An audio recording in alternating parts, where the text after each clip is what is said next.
کہاں کہاں نہیں ڈھونڈا ہم نے تمہیں، تم ٹھیک تو ہو نا؟ سکینہ بیگم اسے گلے سے لگائے رو پڑی اور ہانیہ بھی جی بھر کے روئی تھی۔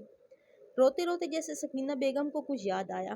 ہانیہ یہ کون ہے؟ کہیں یہ وہی لڑکا تو نہیں؟ دیکھو مجھے سب سچ پتہ ہے، سچ سچ بتاؤ مجھے، اگر تم یہ نکاح نہیں کرنا چاہتی تو میں کرتی ہوں احمد صاحب سے بات، میں یہ نکاح نہیں ہونے دوں گی۔ ماما بابا نے میری بات بھی نہیں سنی، کیا ان کو اپنی بیٹی پہ بھروسہ نہیں ہے؟ مجھے یہ نکاح نہیں کرنا ماما، پلیز آپ کے پاس رہنا ہے، کہیں نہیں جانا مجھے۔ ہانیہ پھوٹ پھوٹ کر رو دی تھی۔ کمرے میں داخل ہوتے ہی احمد صاحب سکینہ بیگم سے مخاطب ہوئے۔ آدھا گھنٹہ ہے، مولوی صاحب آتے ہی ہوں گے، اسے تیار کر کے نیچے لے آؤ جلدی۔ بابا میری بات سنیں، مجھے یہ نکاح نہیں کرنا، مجھے آپ کے پاس رہنا ہے، میرے یقین کریں، اگر تم نے یہ نکاح نہیں کیا تو میں سمجھ لوں گا میری کوئی بیٹی ہی نہیں، نہ میں تم سے کوئی تعلق رکھوں گا۔ یہ کہہ کر احمد صاحب رکے نہیں تھے، فوراً باہر کو چلے گئے تھے۔ ہانیہ منہ پہ ہاتھ رکھتے وہیں نیچے بیٹھ کر زاروں قطار روئی تھی۔ سکینہ بیگم نے اسے اٹھا کر بیڈ پہ بٹھایا تھا اور اس کی الماری میں سے سادہ سا ٹی پنک سوٹ نکال کر اس کے پاس رکھ کر کمرے سے باہر نکل آئی۔ اب وہ کچھ نہیں کریں گی، کیونکہ وہ چاہ کر بھی اپنی بیٹی سے لاتعلقی برداشت نہیں کر سکتی تھی۔ امارا پنک فراک پہنے کھلی کھلی سی فریش ہو کر باہر نکلی تھی، بالوں کو ٹاول میں لپیٹ رکھا تھا۔ تبھی اس کا فون رنگ ہوا۔ بیڈ پہ پڑا موبائل اٹھا کر دیکھا تو زویا کا تھا۔ فون یس کر کے اسپیکر پہ ڈال کر ڈریسنگ کے اوپر رکھا۔ امارا تم ریڈی ہو نا؟ بس 1 گھنٹہ باقی ہے، یوں نہیں جلدی پہنچ جانا، میں بھی بس نکلنے والی ہوں۔ زویا پٹر پٹر بول کر اس کی سنے بغیر فون رکھ چکی تھی۔ اوف، یہ لڑکی بھی نہ ہر وقت ہوا کے گھوڑے پہ سوار رہتی ہیں۔ امارا نے فون کو دیکھ کر گھورا اور تعصب سے سر ہلایا۔ تولیے سے بالوں کو رگڑ کر صاف کیا، پھر ڈریسنگ مرر کے سامنے کھڑی ہو کر تیار ہونے لگی تھی۔ آنکھوں پہ آئی شیڈو لگا کر لائنر لگایا، ہلکا سا ہونٹوں پہ پنک گلوس لگائے باربی ڈول لگ رہی تھی۔ وائٹ اسٹرالر کا حجاب بنا کر پنک میچنگ دوپٹے کو ایک کندھے پہ ڈالے، اب وہ بالکل تیار کھڑی تھی۔ تیار ہو کر وہ عاقب کے کمرے میں پہنچی تاکہ اسے لے کر وہ جلد از جلد یونی کے لیے نکلے۔ بھائی کہاں ہیں آپ؟ کمرے کا ڈور ناک کر کے وہ اندر ہوئی، لیکن خالی کمرہ دیکھ وہ پریشان ہوئی، تبھی سے آواز دی۔ اسے ڈھونڈتے ڈھونڈتے وہ نیچے آئی۔ سب لاؤنج میں بیٹھے تھے، ظفر صاحب اخبار کا مطالعہ کر رہے تھے۔ عاقب بھی ان کے پاس بیٹھا تھا، اس کی آنکھوں میں نیند کا خمار سا تھا، ایسا لگ رہا تھا جیسے اسے زبردستی اٹھا کر بٹھایا گیا ہو۔ جبکہ راشدہ بیگم ناشتہ ٹیبل پہ لگا رہی تھی کہ اچانک ان کو چکر آیا اور وہ دھڑام سے نیچے گری۔ امی! امارا اونچی آواز میں چیختی جلدی سے ان کی طرف بھاگ گئی۔ اس کی آواز سن کر ظفر صاحب اور عاقب بھی فوراً متوجہ ہوئے۔ سب چھوڑ چھڑ کر ان کی طرف بھاگے۔ امی اٹھے نا بابا، دیکھیں ماما کو کیا ہوا ہے۔ امارا ان کا سر اپنی گود میں رکھ کر رو دی۔ عاقب جلدی سے بھاگ کر پانی کا گلاس لے کر آیا اور ان کے چہرے پہ پانی چھڑکا، لیکن بے سود۔ ظفر صاحب نے ایمبولینس کو کال کر کے بلایا۔ عاقب اپنی ماں کو گود میں اٹھائے باہر کو بھاگا۔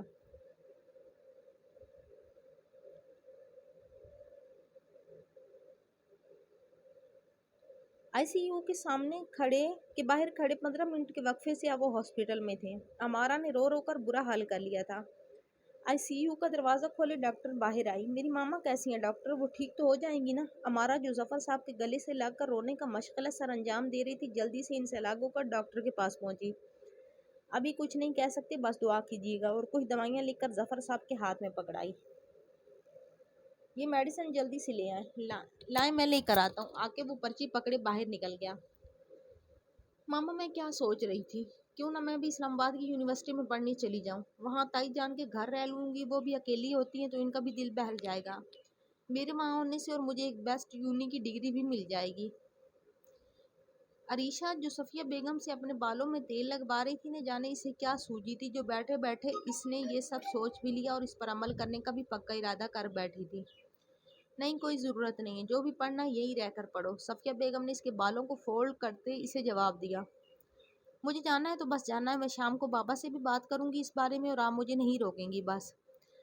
عریشہ نے ان کی طرف گھوم کر جواب دیا اور اٹھ کر اپنے کمرے میں چلی گئی۔ ایسے نہیں تو پھر ایسے ہی صحیح، تم نہیں آؤ گے تو میں خود آ جاؤں گی۔